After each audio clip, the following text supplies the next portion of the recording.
नमस्कार, आप देख रहे हैं इंडिया टीवी। आपके साथ मैं हूं मीनाक्षी जोशी और इस वक्त मैं ग्राउंड जीरो पर मौजूद हूं।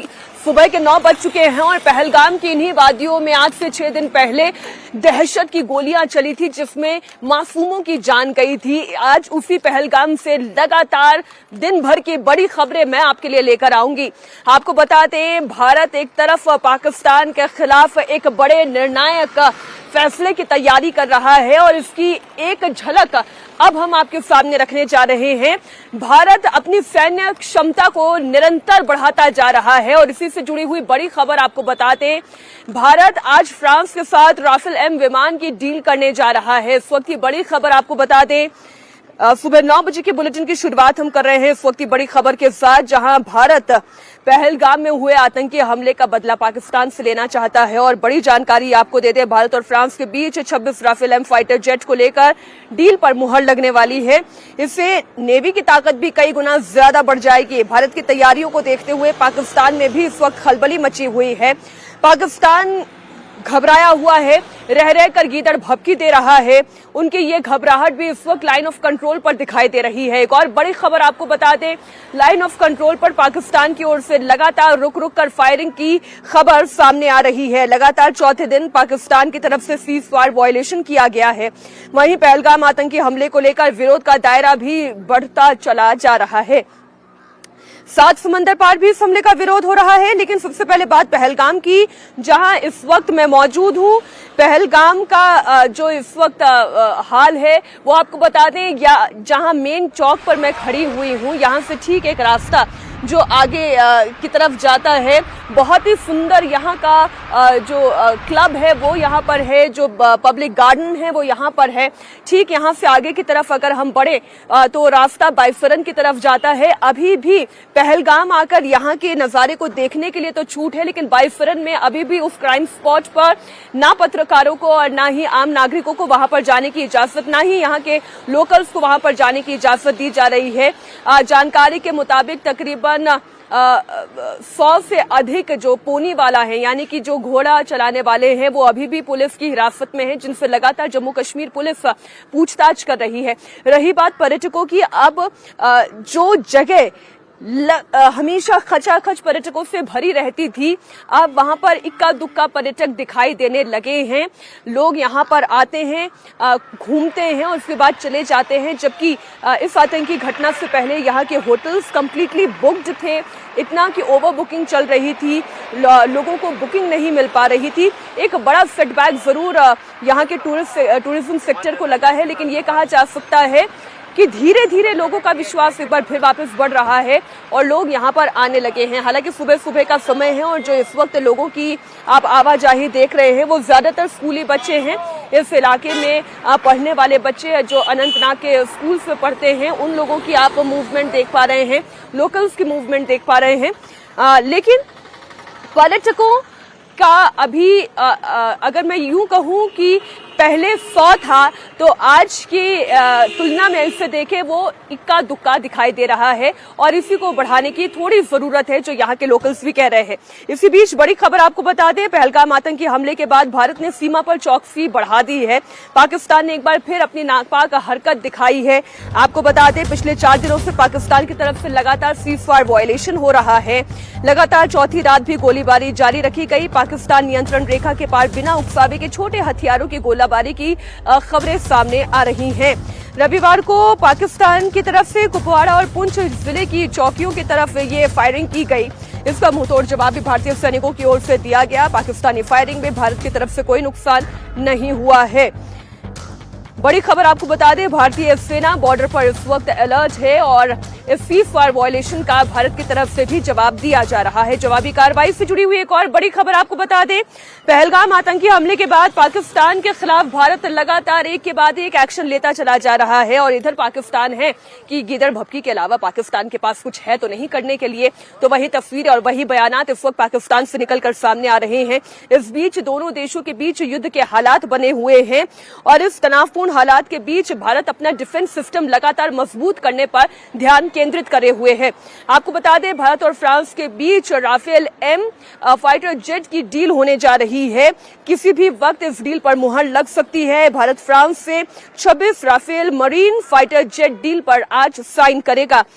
63,000 करोड़ की इस डील में 22 single seater, 4 twin seater jet शामिल हैं। ये marine Rafale jet INS Vikrant से ऑपरेट करते हैं, जो कि भारत का सबसे मजबूत, सबसे शक्तिशाली युद्धपोत है। भारत को इस डील से इंडियन नेवी की ताकत कितनी गुना बढ़ जाएगी, इसी से जुड़ी हुई एक रिपोर्ट आपके सामने रखते हैं।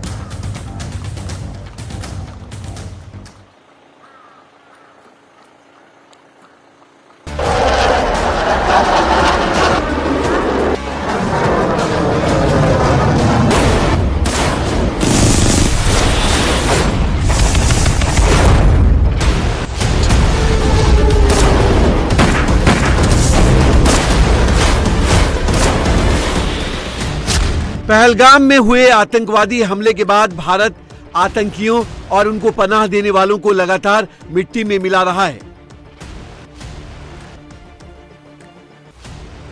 भारत के इस एक्शन से पाकिस्तान में डर का माहौल है। पीएम मोदी ऐलान कर चुके हैं, पाकिस्तान को इसकी कीमत चुकानी पड़ेगी। जिन्होंने ये हमला किया है, उन आतंकियों को और इस हमले की साजिश रचने वालों को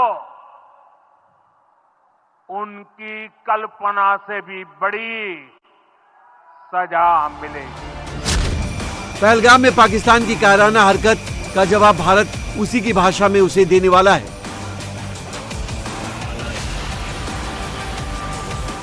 air strike, surgical strike, missile attack और समुद्री नाकेबंदी, भारत किसी भी रास्ते में पाकिस्तान के वजूद को खत्म करने की ताकत रखता है। और अब भारत अपनी सेनाओं की ताकत हर दिन बढ़ा रहा है।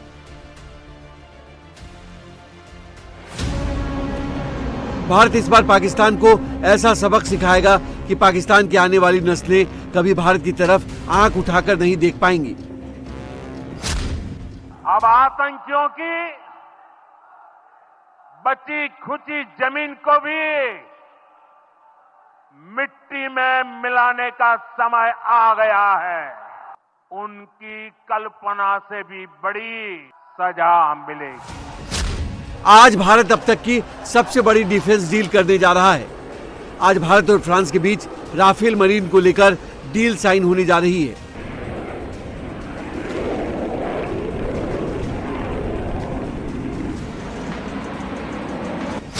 इस डील में भारत फ्रांस से 26 राफेल एम फाइटर जेट विमान खरीदेगा।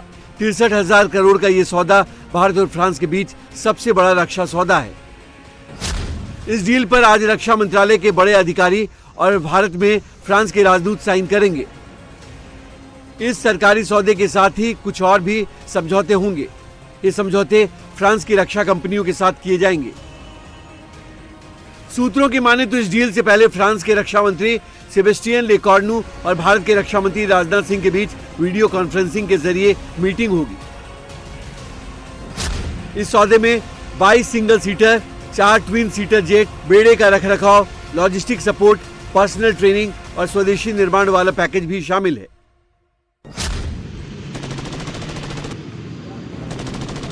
यानी एक डील में फुल डील होगी। ये सभी 26 marine Rafale jet INS Vikrant से ऑपरेट होंगे।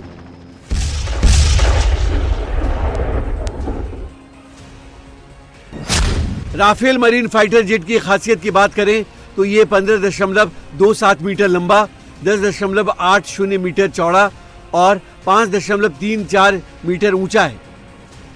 इसका वजन 10,600 किलो है। इसकी रफ्तार 1912 किलोमीटर प्रति घंटा है। राफेल एम की रेंज की बात करें तो इसकी रेंज 3700 किलोमीटर है। ये 50,000 फीट ऊंचाई तक उड़ता है। राफेल मरीन भारत में मौजूद राफेल फाइटर जेट से एडवांस है।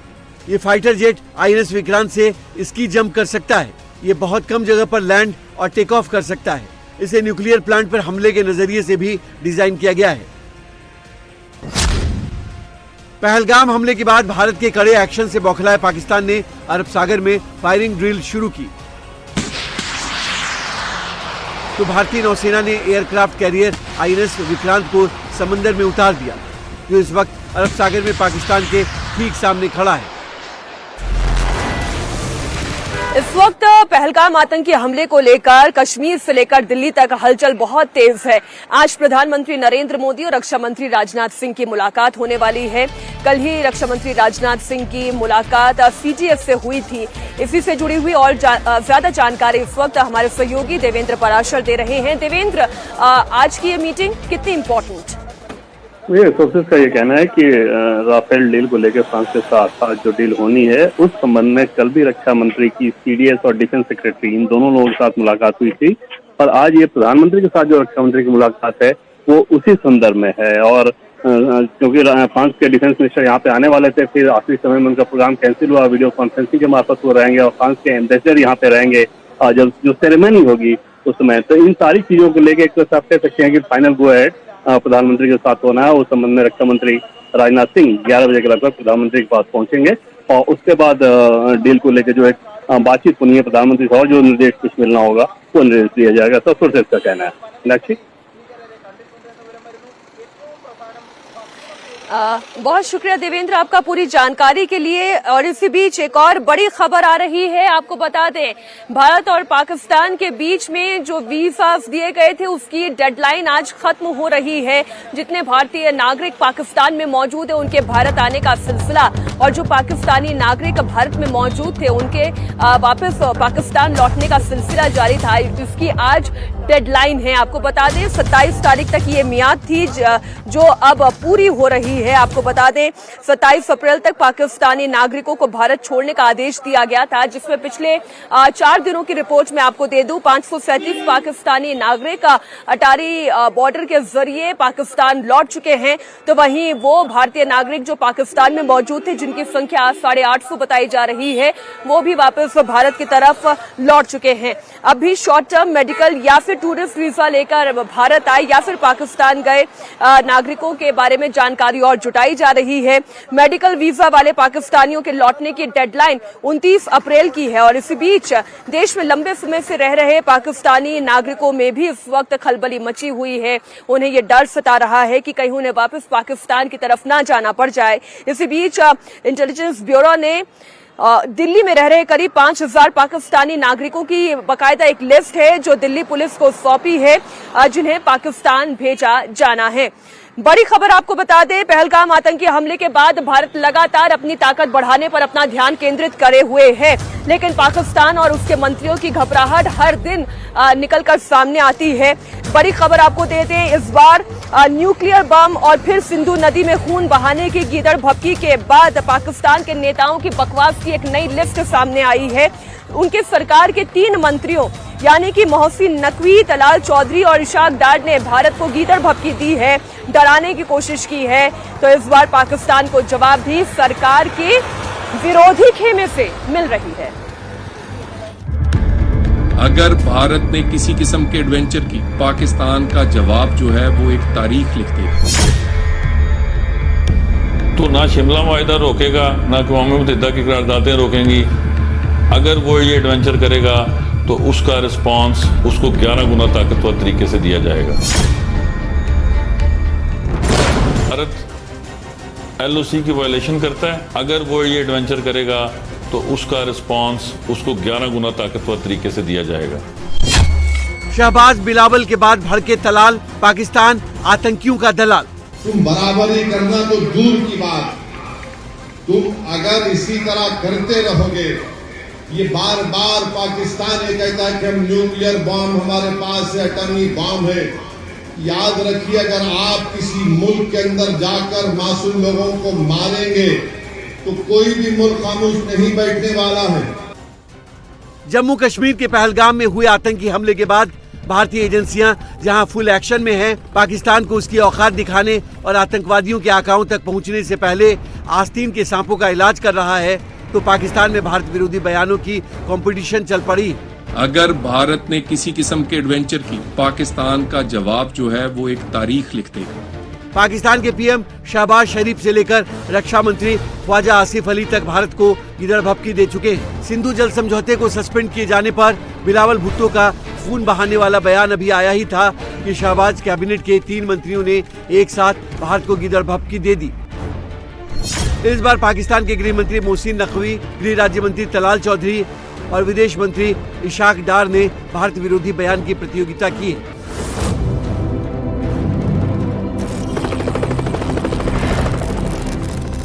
भारत के एक्शन से डरे पाकिस्तान के गृह मंत्री मोहसिन नकवी ने भारत को जैसे को तैसा जवाब देने की धमकी दी। तो भारत की तरफ से सिंधु जल समझौता सस्पेंड होने के बाद पाकिस्तान के नेताओं की आंखों का पानी इस कदर सूख गया है कि वो आतंकवादियों की करतूत को भी जायज ठहराने लगे। पाकिस्तान के गृह राज्य मंत्री तलाल चौधरी ने हमले की सूरत में कहा कि पाकिस्तान का पलटवार एक तारीख लिख देगा।